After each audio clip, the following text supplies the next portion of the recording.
My daughter left her autistic son on my doorstep 11 years ago. I raised him alone when he was 16. He created a $3.2 million app on SAP one day. Then she came back with a lawyer demanding her money. I was scared. Our lawyer said we could lose, but my grandson whispered quietly, "Just let her talk." My daughter abandoned her 5-year-old autistic son on my doorstep and never came back. That was 11 years ago. I raised Itan myself. Everyone said he would never make it. Too different, too complicated. They were wrong. By 16, he had developed a program worth $3.2 million. Then the news covered his story. 2 weeks later the doorbell rang. Rachel, my daughter, standing there with a lawyer and papers, claiming she had been involved the whole time. Custody papers, financial records, visitation logs, all fake, but they looked real.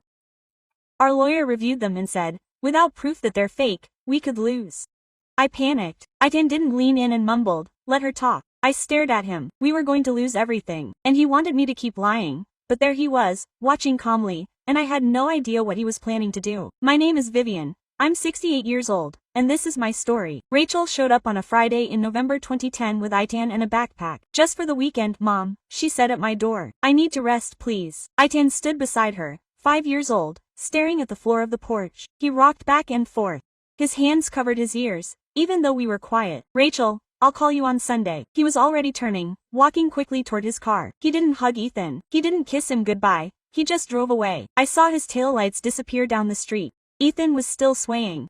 I had taught elementary school for 35 years. I had a few autistic students integrated into my classroom. I took courses over the decades, always with helpers and experts, dealing with the difficult stuff.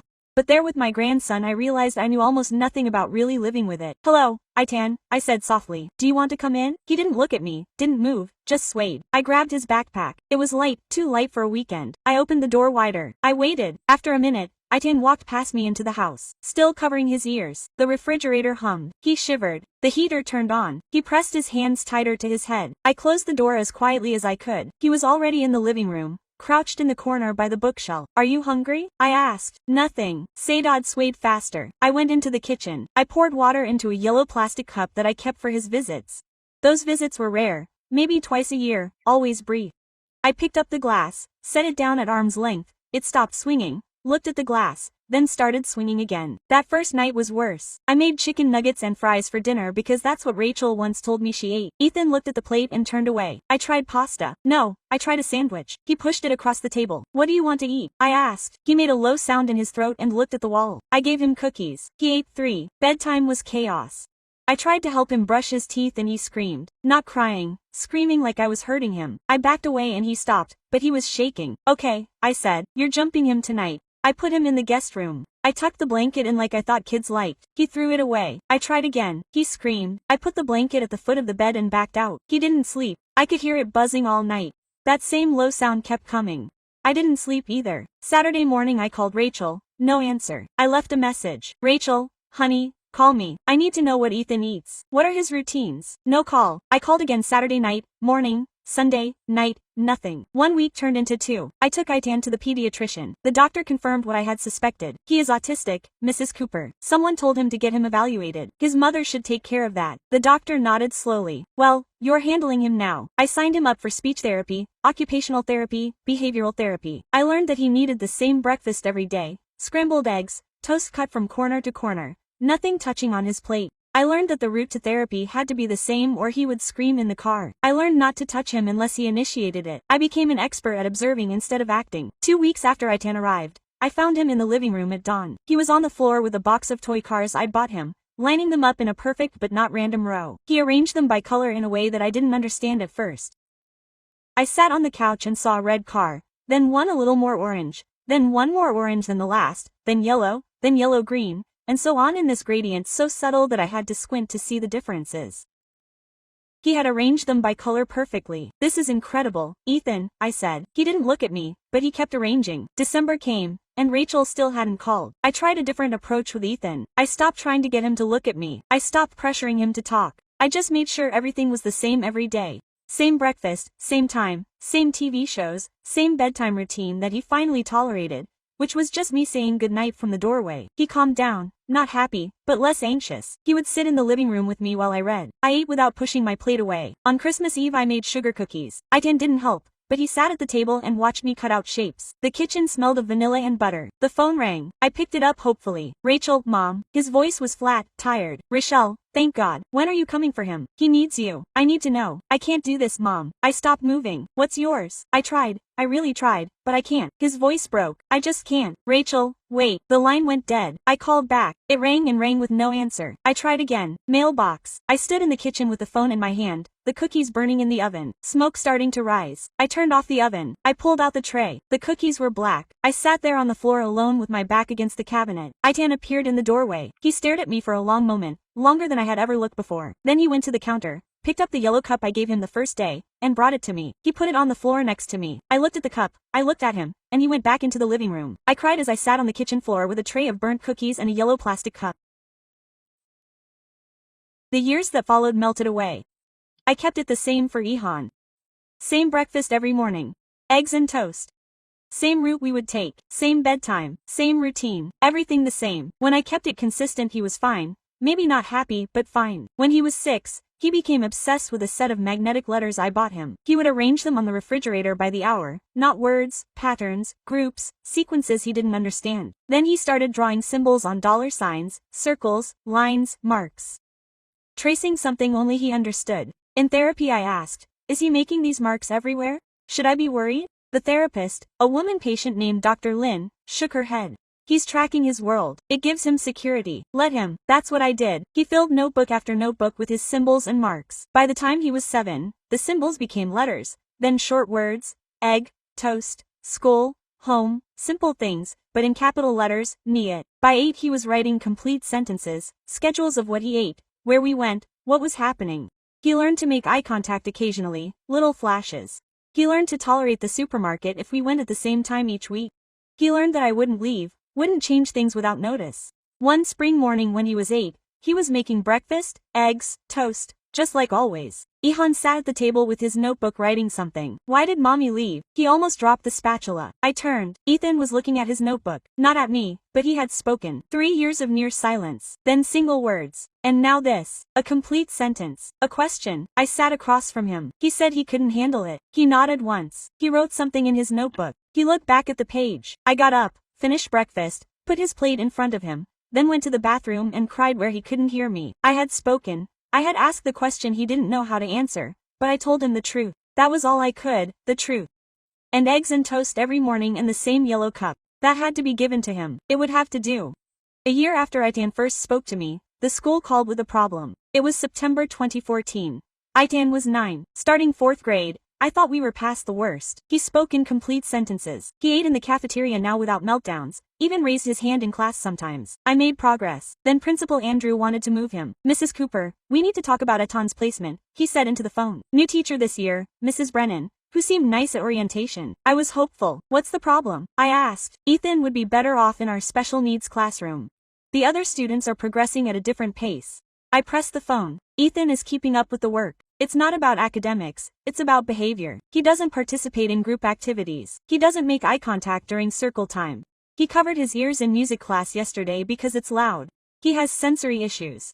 Mrs. Cooper, we have a program designed for kids like Ethan. It would be less stressful for everyone, less stressful for the teacher. He meant, I want an IEP meeting. I said we could set one up, but I'm silent this week.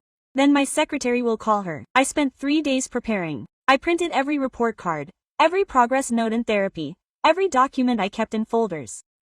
Ethan's reading was above grade level. His math was 2 years ahead. His handwriting was neat and tidy, every letter perfectly formed. The problem wasn't that he couldn't learn, the problem was that he learned differently. The meeting was on a Friday afternoon. The school conference room was too bright. The fluorescent lights buzzed. Principal Andrews sat at the head of the table, Mrs. Brennan beside him, the school psychologist, the special education coordinator, all with folders. I had a folder, but it was thick. Thank you for coming, Mrs. Cooper, Principal Andrews said. We want the best for Aitan. So do I. Mrs. Brennan spoke first. Her voice was soft, her smile compassionate. Aitan is a sweet boy, but he struggles socially. He doesn't interact with his peers. During group work, he sits alone. Does he refuse to participate? Does he do the work? I asked. He hesitated. Yes, but education isn't just worksheets. It's about learning to collaborate with others, to communicate. He's autistic, so communicating is harder for him, but he tries. The special education coordinator, a woman named Miss Pierce, leaned forward. Our resource room offers a smaller environment, fewer distractions, students who understand their challenges, students who are struggling academically. I said, that's not Ihan. Principal Andrew used the principal's voice, the one I recognized from my own decades in classrooms. Reasonable, patient, accommodating. We understand that you want Itan in a regular classroom, but we must consider the needs of all students. You're telling me that Itan is disruptive, I said. Not exactly disruptive. So what's the problem? Ms. Pierce opened her folder. Itan's social skills assessment shows significant delays. C's were incomplete. He refused to complete several sections because they were timed and it was distressing to him. His therapist documented it. Which brings us back to our point, Principal Andrew said. Itan needs supports that we can't provide in a regular classroom. I opened my folder, pulled out the first document. This is Itan's reading comprehension test from last month. 97% 7th grade level. Next document. Math assessment, 100% 5th grade material. I kept pulling out papers. I stacked them in front of Principal Andrews. These are therapy notes showing his progress in language, in emotional regulation, in sensory tolerance. He's made more progress in 4 years than anyone predicted. Not because he's in a special classroom with low expectations, because people thought he could do more. Mrs. Brennan looked uncomfortable. It's not about expectations. It is. You want him in another setting because it makes you uncomfortable. Because he's not acting normal the way you want him to act normal. The room fell silent. Principal Andrews cleared his throat. Mrs. Cooper, I understand you're frustrated. Under current law, Itan is entitled to the least restrictive environment. That means regular classroom with appropriate supports. Not segregation because he's different. I shouldn't have used that word segregation, but I was tired of being polite. We're not suggesting segregation, Ms. Pierce said quickly. Just a more appropriate setting. So provide the supports in his current classroom. Noise-canceling headphones for music, extra time for transitions, a quiet space if he becomes overwhelmed. That's accommodation, not removal. They looked at each other. Principal Andrews sighed. We'll write an IEP with those accommodations, he said finally. But if Itan keeps fighting, he won't. I didn't really know, but I knew that giving up on him wasn't the answer. That afternoon I spread out all the meeting notes on the kitchen table. I began organizing them in a 3-ring binder, color-coded tabs, paramedic, educational, legal therapy. My hands knew this work from years of classroom work. Ihan walked in from the living room. He had been watching his show, the same episode he watched every Friday. His yellow mug sat on the counter where he always kept it. He stood watching me work. What are you doing? He asked. His speech had grown stronger over the year, more fluid, making sure the school didn't forget what you could do. He leaned in closer, looked at the papers. Can I help? I looked at him. Sure. We worked together for an hour. I showed him how I organized everything. He studied my system, then pointed to the therapy tab. These should be sorted by date, then by type. Separate occupational, separate behavioral. I looked where he pointed. He was right. That made more sense. Show me, I said. He reorganized the entire section in 10 minutes. He created a system I couldn't have imagined. Logical and clean and perfect. I watched him work. His hands moving quickly, totally focused. He understood organization on a level one could never achieve. Patterns and structure and order. It came naturally to him like breathing to others. That's great, Itan, I said. When he finished, he nodded. He didn't smile, but I knew he was pleased. The following year, when Isan turned 10, his speech therapist suggested a tablet for communication support. Something to write on when speaking felt too difficult. I saved up and bought it for his birthday. He mastered it in a day. Within a week, he downloaded a scanning app. He began photographing every page of his notebooks, creating digital copies. I watched him work methodically and focused, preserving everything he'd written. Why are you doing that? I asked. So I wouldn't lose it, he said, without looking up from the screen. In parenting therapy group sessions, the other mothers would ask me over coffee, how did you get Ihan to cooperate? What was my secret? How do you handle crises? I don't handle it, I said. I listened to him. A lovely woman, whose 7-year-old son was nonverbal, shook her head. But how do you stay so patient? I thought about that. I guess I stopped trying to make him someone else. I just tried to understand who he was. He looked at me as if I'd said something profound, but I hadn't. It was the only thing that worked. Itan began noting patterns everywhere that year. We'd be driving around and he'd say, the light on 4th Street is out of sync. It stays red 45 seconds longer than the others. I didn't know if it was true. At the grocery store, I would look at the receipt and point out a pricing error. The apples were marked wrong, 3 cents more than the shelf tag. He was right every time. Once, at a parent-teacher conference that fall, Principal Andrew smiled at me as he explained Ethan's progress. But his eyes were still flat, cold. In the car, Itan said, He doesn't like me. What? No, honey. He was being nice. His face twitched. The smile didn't match. I looked at Ethan. He was looking out the window. His expression was neutral. What do you mean? When people really smile, the muscles around their eyes twitch. His didn't. He was faking it. I drove in silence. Ihan was 10 and could read faces better than I did. By the time he was 11 and started 5th grade, I thought we had found our groove. Then Mrs. Hong called me at work one afternoon. Mrs. Cooper, Ethan interrupted class today. My stomach dropped. What happened? I was teaching long division. Ethan stood up and corrected me in front of everyone. He was right. Pause. That's not the point. That's exactly the point. He was right. Yeah, but then I was helping. Mrs. Cooper embarrassed me. He needs to understand there's a time and a place. He's 11. He sees a mistake. He corrects it. That's how his brain works. Another parent conference. Another stack of papers. This time they wanted to label him oppositional defiant. I brought 6 months of therapy notes. Evaluations from Dr. Lin, showing he wasn't defiant. He was direct, factual. He didn't understand social hierarchies that said adults were always right, even when they were wrong. It's not disrespectful, I explained to the school psychologist. It's honest. There's a difference. They agreed to let him go. That night, Ihan asked me over dinner, "Why do you want me to be different?" I put my fork down. What do you mean? The teachers, the other kids, they all want me to act like I'm not me. I had no good answer. Not really, because they're afraid of those who see more than they do. I said at last. He thought about it, nodded once, went back to eating. A few weeks later he asked if I had his birth certificate. Quote, "What do you need it for?" I asked. "I want to see it." I found it in my filing cabinet. He studied it for a long time. Then he asked for his school registration papers, his social security card, anything with his name on it.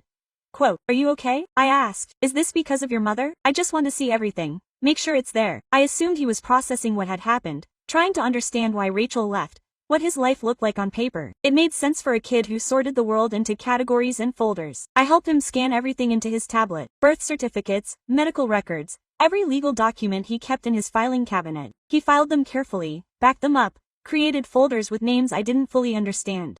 "What are you building?" I asked once. "A system," he replied, "so nothing gets lost." I kissed the top of his head, real small. "Whatever helps you." I thought he was dealing with his past. Little did I know he was preparing for his future. That future began to take shape over the summer. Ethan turned 12. He'd spent months scanning documents, organizing everything on his tablet with a focus he'd learned not to interrupt. But in June 2017, I discovered something new. Programming. I found it on the kitchen table one afternoon with my old man. Laptop open, staring at a screen full of text that looked like gibberish to me. Lines of words and symbols and brackets. "What are you doing?" I asked. "Learning Python." He didn't look up. "What is Python?" "A programming language." "I'm following a tutorial." I leaned over his shoulder. The screen showed instructions about variables and functions and loops. None of it made sense to me. "Is this for school?" "No. I just want to learn it." I left him alone. That worked with Itan, letting him pursue what interested him. He spent the entire summer with that laptop, while other kids were at baseball camp or at the pool. Ethan would program, bring him lunch, and eat without taking his eyes off the screen. His yellow cup sat next to the laptop half full of water. He forgot to drink. By August, he was showing me things he'd created. Little programs that did things I didn't understand. "This one sorts files by date," he explained. "This one looks for duplicates. This one checks to see if a file has been modified." It's really impressive. Ethan nodded. He kept typing. In September I used the last of my savings to buy him a better computer. A real one. No, my used laptop that took 5 minutes to boot up had earned it. The salesman at the electronics store asked what he would use it for. "Programming," he said. "You've been doing theater for a while." The man smiled. "That's a good age to start. You'll go far." Itan didn't answer. He just waited for me to pay. At home, he set up the new computer in his room. I made him promise to go out for meals and to go to bed at reasonable hours. He accepted, but I could tell his mind was already back in that world of code he couldn't access. One afternoon in October he called me into his room. "I want to show you something." I sat on the edge of his bed. He opened a program on the screen. "What is it?" "Look." He opened a document. A simple text file with a few sentences. Then he ran his program. Numbers appeared on the screen, long strings of them. "That's the document's signature, like a fingerprint." "Okay," I said, not quite understanding. He opened it, the document again, changed one word, saved it, ran the program again, different numbers appeared. "See? The signature changed. That means the document has been altered. That way you can tell if someone changes something." "Yeah, and when and how many times?" He looked at me. He made eye contact for a moment so that things stayed true. I thought about all those school meetings. All the times the administrators said one thing and then claimed they said another. All the times you wish you had proof. "This is great." Ethan went back to his screen. "It's just pattern recognition. Digital instead of physical. Just pattern recognition." As if that weren't everything. The following year, when he was 13, the project grew. Quote, I want to digitize all your binders, he said one morning at breakfast. The notes from school meetings, all that. I looked at him over my coffee. It's a lot of scanning. We've done the legal stuff, I know, but I want everything in the system. What system? The one I'm creating so nothing gets lost or changed. I thought about it. Those filing cabinets held years of battles, years of defense, years of proof that Ethan wasn't what people assumed. Okay, I said, but you scan. My back can't handle hunched over for hours. We spent weeks on end. I'd pull out filing cabinets and Ethan would scan page after page. IEP meeting notes from 2014, therapy evaluations from 2012, report cards, progress reports, incident reports. Each paper that told Ethan's story. He didn't just scan them. He did something to each file on his computer, adding layers of information I didn't see. What are you adding? I asked once. Timestamps, verification codes, values, hashes. He paused. Each document links to the ones before it and the ones after it, like a chain. If someone tries to change one link, the whole chain is broken. Why would anyone change them? He looked at me. Why did Principal Andrew try to transfer me when I was 9? Good point. So, this protects the truth, I said. Yes, I watched him work. This boy who had been nonverbal 7 years ago, who screamed at the sound of the vacuum cleaner, who couldn't look anyone in the eye, was now building something I barely understood. Something powerful. I'm proud of you, I told him. He nodded once. He kept scanning. Our relationship had changed by then. We didn't need many words. I'd say something. He'd feel it. He'd show me something on his computer. I'd tell him it was okay. We ate dinner together every night. Same time, same seats. His yellow cup always to the right of his plate. Comfortable. That was it. Comfortable silence with someone who understood that every quiet moment didn't need to be filled with noise. He turned 14 in November 2018. One afternoon he asked if I had kept anything from when he first came to live with me. Like what? Receipts, calendars, bank statements, anything from 2010 or 2011. I frowned. Why would you want that? I just want to see it. I took it to the garage. I showed him the boxes I never threw away because I'm not one to throw things away. Old tax returns, utility bills, bank statements from a decade ago, calendars where I'd written appointments and errands in cramped handwriting. Did you keep all this? He asked. I taught elementary school. We kept everything. He started going through the boxes, pulling out my 2010 calendar, opening it to November, running his finger over the dates. What do you need this for? I asked. I need to know what really happened. Not what people say, what really happened. I sat on an upturned box. This is for your mother. He didn't answer right away, just kept looking at the calendar at my notes, marking the day Rachel brought him in. The days after, when I wrote, try chicken nuggets and call Rachel for doctor's appointment. I need the timeline, he said finally when things happened. What was real? My chest tightened. I was processing it. The abandonment, the years without her, the unanswered questions. We can scan it all. Quote, I said, whatever you need. We brought the boxes inside. We spent the next month scanning grocery receipts, bank statements showing I never received any money from Rachel. Phone bills proving she never called. Calendars documenting our routine, our life, every ordinary day that proved she was gone. I thought I was piecing together a timeline of his childhood, understanding his past through documents and evidence. Why grocery receipts? I asked once, watching him scan a faded piece of paper from 2011. They have dates on them. They show where we were, what we bought. They're evidence. Evidence of what? Of what happened. Of what was real. I didn't press the issue. If he needed this to heal, I would help him. He started staying up late that year. I would go to bed at 10 and hear him typing through the wall. At midnight I would get up, make him a sandwich or cut up an apple, and leave him alone. He would start at his desk without saying anything. Quote, thank you, he murmured, his eyes never leaving the screen. Some nights I would wake up at 2 or 3 in the morning and see a light under his door. Itan, you need to sleep, he said, almost done. It was never almost done. One night in February I brought him tea at 1 a.m. His room was cold. 3 monitors now, all showing separate screens of code and documents and data. What are you doing? I asked. He paused, turned to me. Something that will help people know what's real and what's fake. What really happened versus what someone claims happened. You care a lot about that because of your mother. He thought about it because people lie and sometimes you need proof. I kissed the top of his head. His hair needed a cut. Don't stay up all night, I said. I won't. He did it anyway. I would find him asleep at his desk some mornings, head on his arms, monitors still on. I would put a blanket over him and make him breakfast. He would wake an hour later and come into the kitchen as if nothing had happened. I was proud of him, his dedication, his intelligence, his drive to create something meaningful. I just didn't understand what it was really for. I thought it healed him from the past. I didn't know he was forging armor for the future. I'd find him asleep at his desk some mornings, head on his arms, monitors still on. I'd put a blanket over him and make him breakfast. He'd wake up an hour later and come into the kitchen as if nothing had happened. I was proud of him, of his dedication, his intelligence, his drive to create something meaningful. He'd sometimes ask me to test his programs. Click this button, tell me if the colors look right, if the words made sense. I didn't understand what any of them did, but I could tell if they looked complete. Does it work? He'd ask. Yes. So what are you still working on? Improving it. Always better, always more accurate. Always. One more test. One more check. One more way to prove it was real and not. He thought it was just a project, something impressive that he'd put on his college applications someday. Little did he know what he was actually creating. What he built turned out to be something people would pay millions for. Ethan was 15 when he finished it. Spring 2020. In pandemic in full swing, the world in lockdown, and suddenly everyone was living online. Ethan barely noticed the change. He'd been living in his room with his computers for years. I want to show you something, he said to me one afternoon in May. I followed him into his room. 3 screens showing different interfaces. He opened a program with a clean, simple design. Nothing fancy, just boxes, buttons, and text. This is it, the verification system said. What does it do? It scrolled through the screens, showing me functions I half understood. It analyzes documents, detects if they've been modified, when they were created. If the signatures match known samples, it identifies forgeries. I watched as it processed a sample file. Numbers, graphs, analysis results emerged.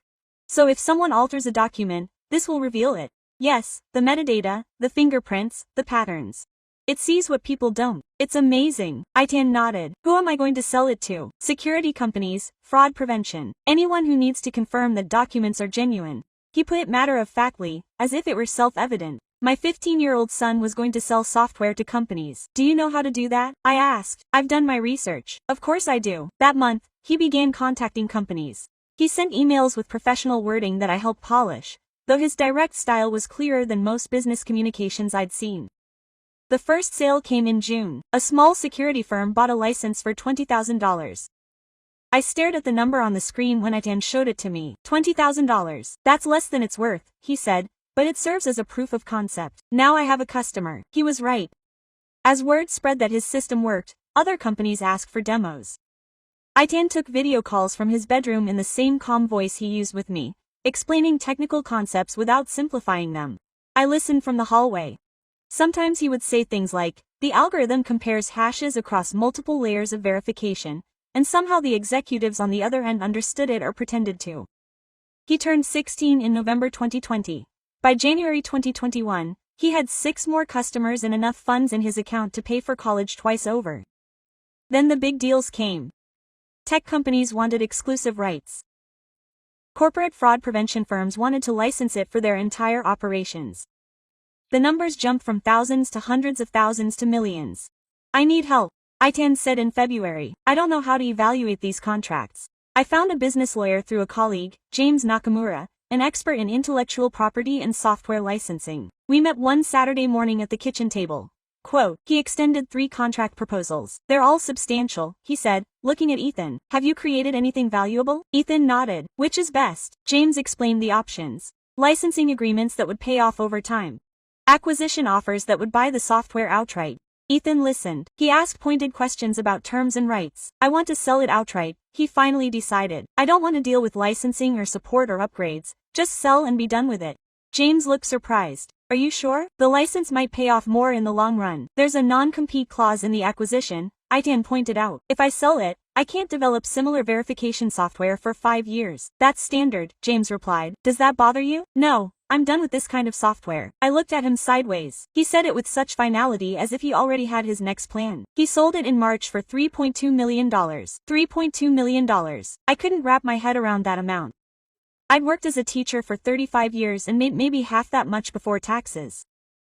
The local news somehow got wind of it.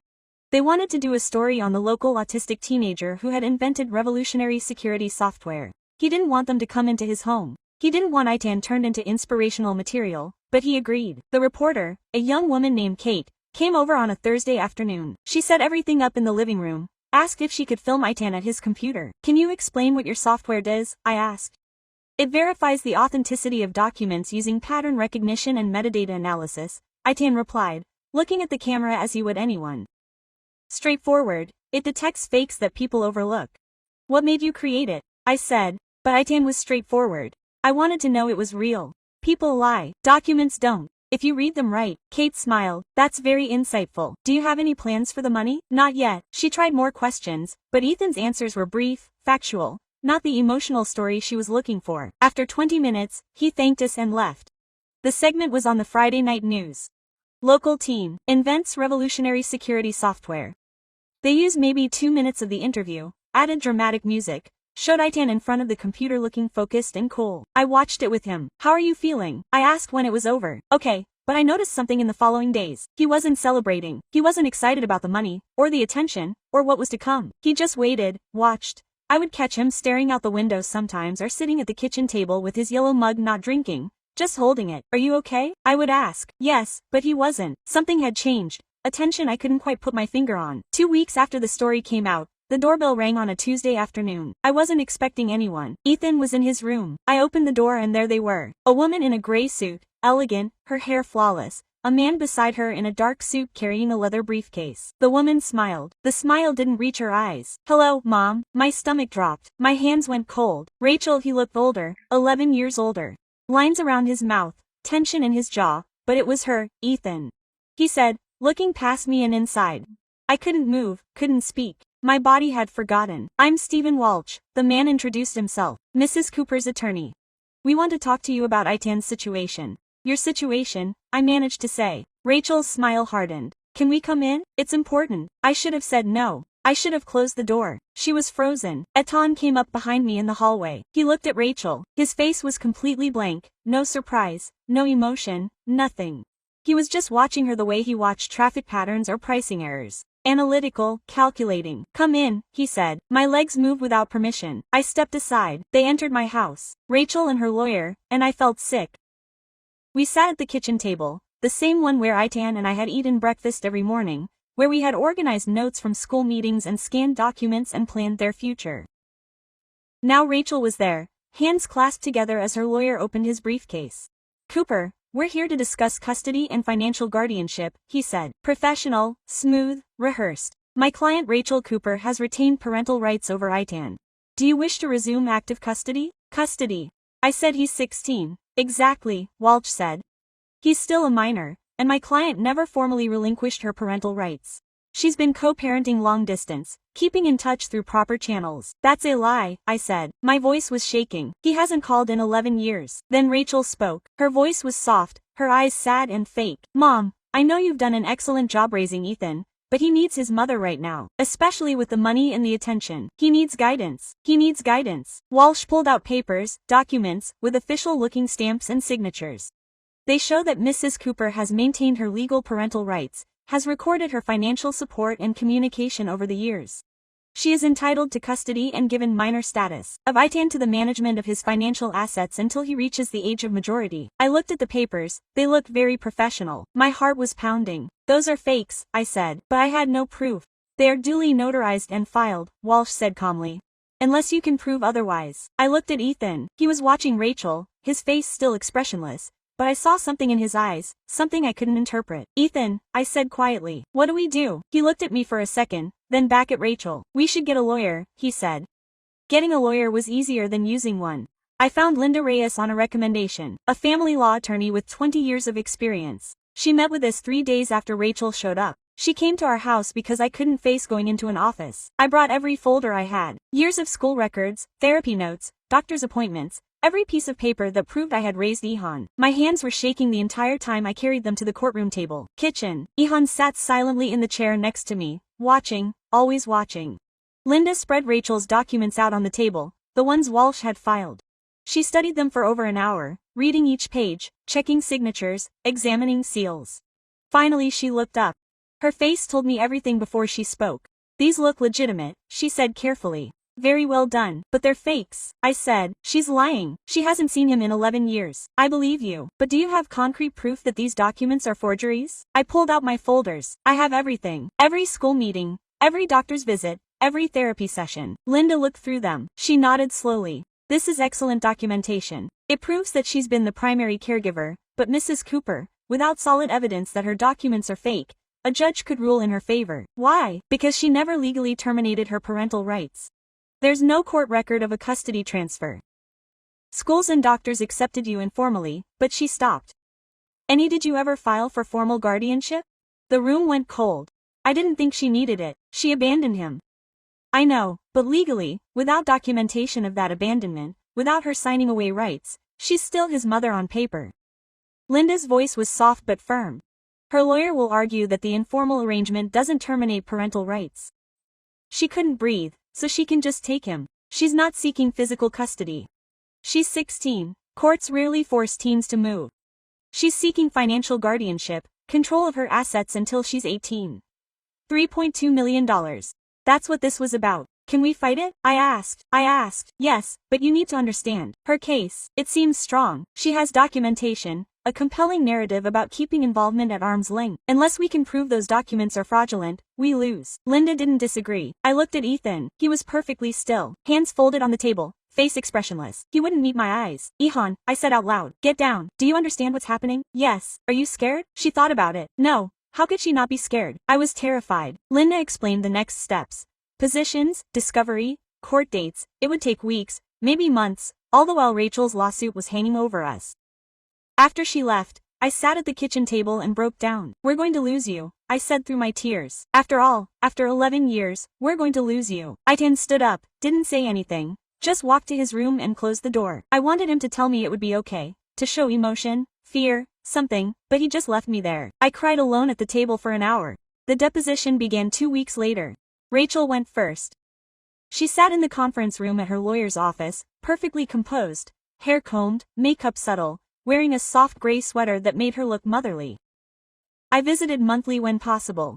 I sent financial support by money orders. I called regularly to check on his progress. Why didn't you take physical custody? I felt it was best for Ihan to have stability with my mother while she dealt with personal challenges, but I never stopped being his mother. I never stopped being his caretaker. She provided dates, specific months when she claimed to have visited, exact dollar amounts she supposedly sent, December 2012, $300, April 2014, $500. And so on. A detailed financial record of support that never happened. I sat there, hearing Mrs. Cooper's fingernails digging into her palms. Why are you seeking custody arrangements now? Walsh asked. Because you have significant assets that need proper management and because you are approaching adulthood, I want to be present at this crucial transition to guide you, to make up for lost time. She looked at me as she said it, eyes sad, smile rueful. I wanted to scream, wanted to call her a liar in front of everyone, but Linda had warned me. Stay calm, don't react, let her tell her story.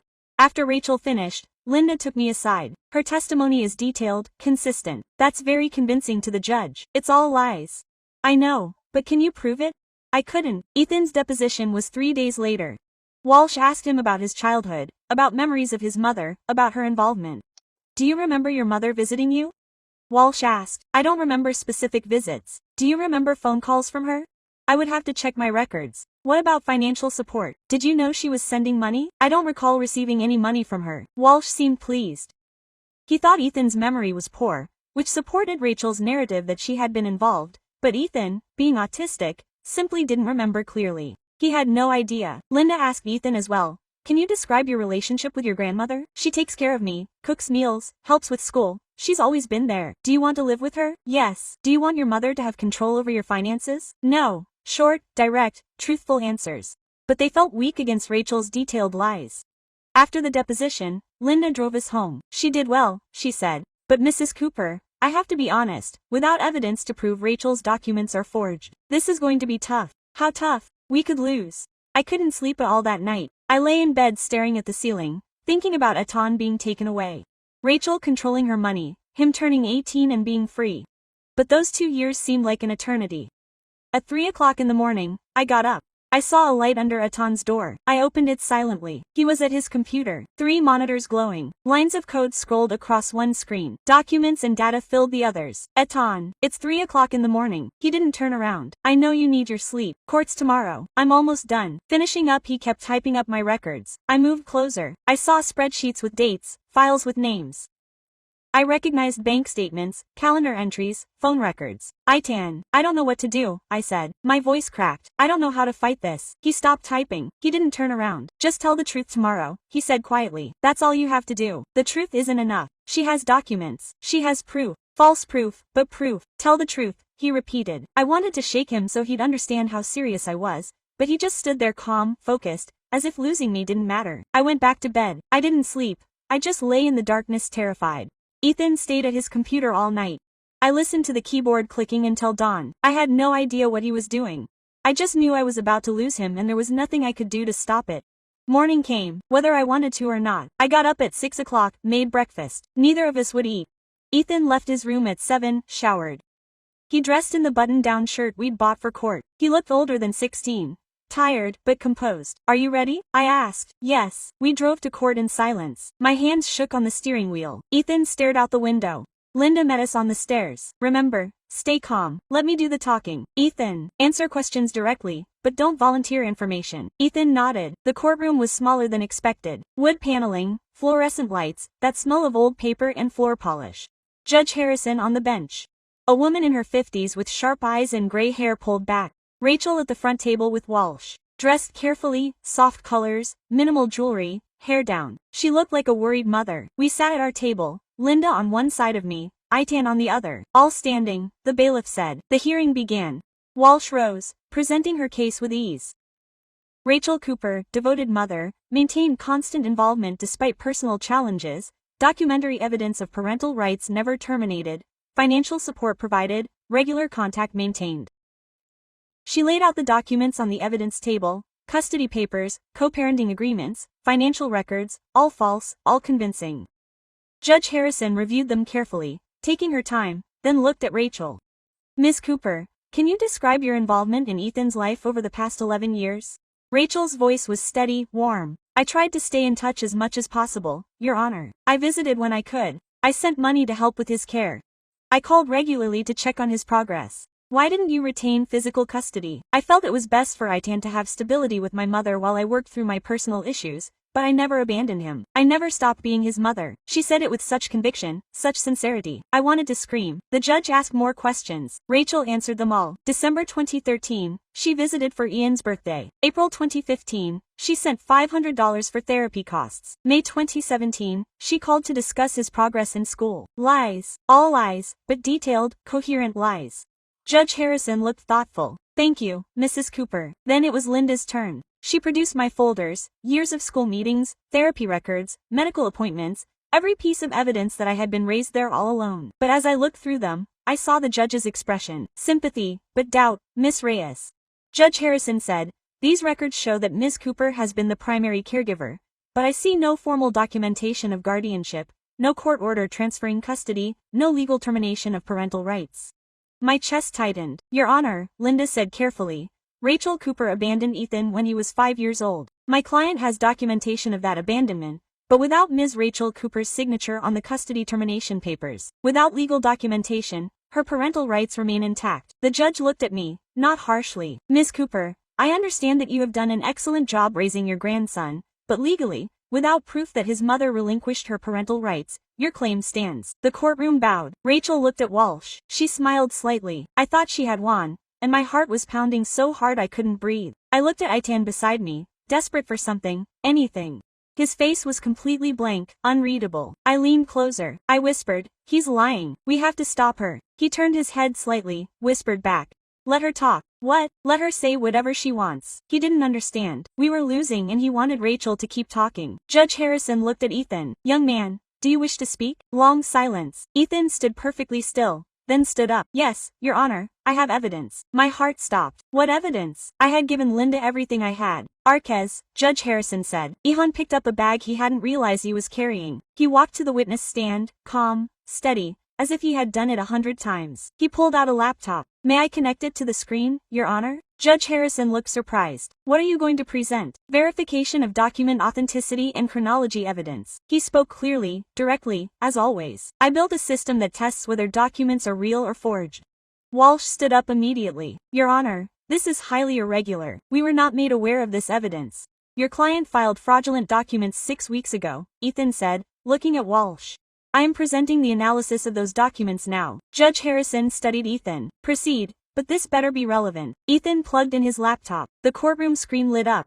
He pulled up Rachel's custody papers first. The ones Walsh had filed. They appeared on the screen, official-looking, stamped, and signed. "These documents purport to be from 2011 to 2020, Itan said. But the digital metadata shows they were created 6 weeks ago, just after the news broke about my sale. He clicked through screens showing creation dates, file properties, editing history, all with recent timestamps. Walsh objected that metadata could be manipulated. Not in this case, Aitan said calmly. Signature verification showed additional discrepancies. He pulled out my copy of her birth certificate, Rachel's signature from 2005. Then he ran a program that analyzed the signatures on the custody documents. It turned up numbers, comparisons, statistical analysis. The pressure patterns didn't match. The letter formation was inconsistent. The spacing and slant were different. These signatures were forged. Judge Harrison leaned forward. How do you know this? I built a verification system. It analyzes documents for authenticity. This is what I sold last month. It's 16 years old, the judge said. Yes, I blink. Continue. Aitan opened a new screen, a timeline. These are my records. I have documented my life since I was 9 years old, showing spreadsheets, scanned documents, photographs, all time-stamped, all verified. Mrs. Cooper says she visited in December 2013. Here's my grandmother's calendar from that month, showing our schedule. Here are photos from that week with timestamps. Here are therapy session notes from December 9th. Therapist confirmed, no mother present. Here's the school attendance log showing I was present every day that month. He clicked through more screens. December 2013. Rachel was not there. Mrs. Cooper says she sent money orders. Here are 7 years of my grandmother's complete bank records. No deposits from Rachel Cooper or bank statements appeared on the screen. Every transaction highlighted, every source documented, nothing from Rachel. Mrs. Cooper says she called regularly. Here are phone company records from 2010 to now. 0 calls from her number after December 24, 2010. Phone records. Years of them. Rachel's number nowhere to be found. April 2015. It says she sent $500 for therapy. Here's the bank statement showing there was no such deposit. Here's my grandmother's calendar showing she paid out of pocket. Here's the receipt. Every claim Rachel made, Ethan destroyed with evidence. Walsh stood up again. Your Honor, this evidence was not revealed in discovery because you filed fraudulent documents 6 weeks ago, Ethan said. I built the verification system to analyze them. That's impossible, Walsh said. You couldn't build something like that in 6 weeks. I didn't, Ethan said. I've been building it for 7 years. I only finished analyzing these specific documents 6 weeks ago. Judge Harrison stared at him. She's been documenting his life for 7 years. Yes, Your Honor, every calendar entry my grandmother made, every receipt she saved, every therapy session, every school meeting, every bank transaction, it's all time-stamped, cross-referenced, and verified. The system makes it impossible to alter it retroactively. She opened more screens, showed the judge how it worked, how each document connected to the others, how verification codes proved nothing had been changed. So when Mrs. Cooper says she visited monthly, sent money, called regularly, I can prove she didn't because I have proof of what actually happened, what was real. The courtroom fell silent. Judge Harrison looked at Rachel. Mrs. Cooper, can you explain these discrepancies? Rachel's face had gone pale. She looked at Walsh. The metadata could be wrong, she said. Her voice was shaking. The dates could be. I did visit. Yes, I sent money. When exactly? The judge asked. Me, December 2013. I remember. Do you have proof, receipts, photos, anything? Rachel stammered. I didn't keep records. I was the only one there. I know I was there. But you have detailed financial records of money orders sent. Yeah, those show it. She was breaking down, contradicting herself. The trusting mother from 20 minutes ago was gone. Ms. Cooper, Judge Harrison said coldly. Did she or did she not forge custody documents? I don't want to say, my lawyer said. Walsh looked sick. Judge Harrison turned to Aitan. This verification system is legitimate. Yes, Your Honor. I sold it to Anderson Security last month for $3.2 million. They verified its accuracy before they bought it. The judge's eyebrows rose. Then she looked at the evidence again. The timeline, the proof that Rachel had been absent for 11 years.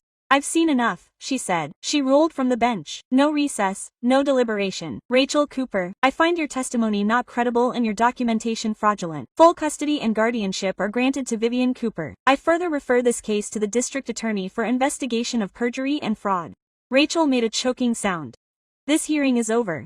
The gavel hit. It's over. Outside the courthouse in the afternoon sun. I finally get it. You knew this. I said, you've been protecting us all along. Ethan nodded once. He didn't smile, just nodded. 6 months later, things looked different. Aitan could no longer work in data security. The non-compete clause for selling his verification system was clear, so he started a new company, software testing and quality assurance. I'm hiring people like me, he said over breakfast one morning. Autistic people, we see patterns that others miss. His first hire was Stephen. I recognized the name immediately. Stephen had been my student 20 years ago. I had fought the school board for him in the 4th grade.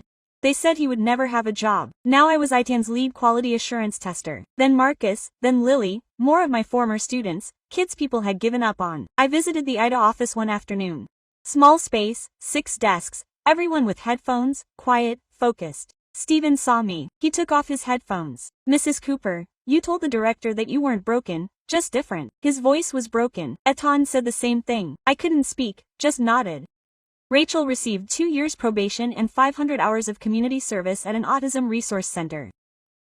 3 months into her sentence, I was dropping off donated supplies and saw her on the floor reading to nonverbal children. She looked up, saw me.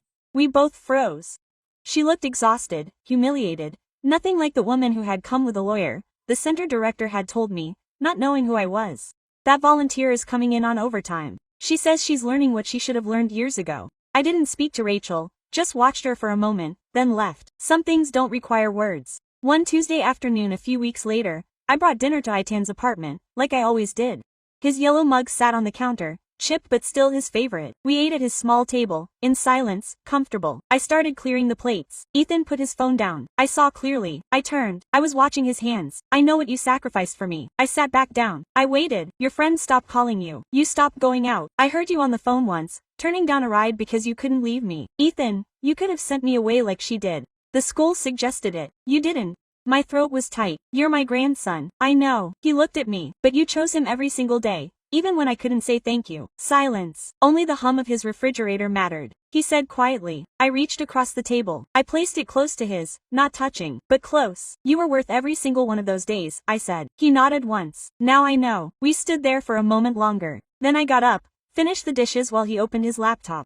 Same routine, same comfortable silence, but something essential had been said. I kissed the top of his head as I left. He didn't flinch. See you Tuesday, I said. Tuesday, he confirmed. I drove home on streets I'd driven 1,000 times before. Same routes, same turns. The way Itan liked things, the way I'd learned to love them too. My phone vibrated at a red light. A text from Itan. Thank you. Just those 2 words. I smiled all the way home. So that's my story. I'd love to hear your thoughts. If you were me, could you forgive your own daughter for abandoning your grandson? Thanks for watching. Take care. Good luck. Yeah.